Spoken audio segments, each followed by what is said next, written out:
Osstem Hiossen European Seminar.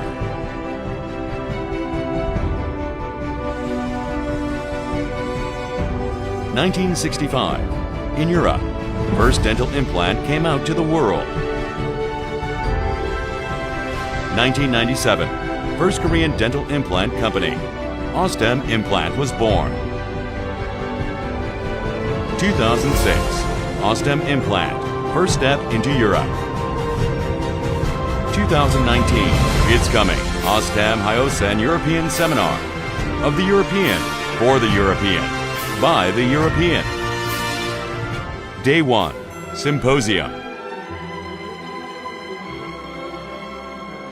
Speakers: Dr. Marco Tallarico from Italy, Guided Surgery in Sinus and Aesthetic Zone. Dr. Paweł Globowski and Dr. Michał Zamorzinski from Poland, GBR, Guided Bone Regeneration. Dr. Petr Heine from Czech Republic, CAD/CAM Solution.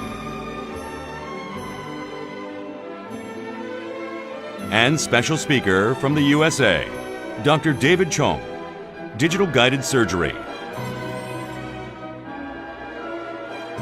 Day 2, Hands-on courses.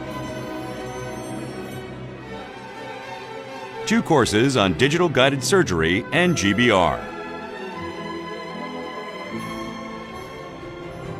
Osstem Hiossen European Seminar, 18th and 19th October 2019.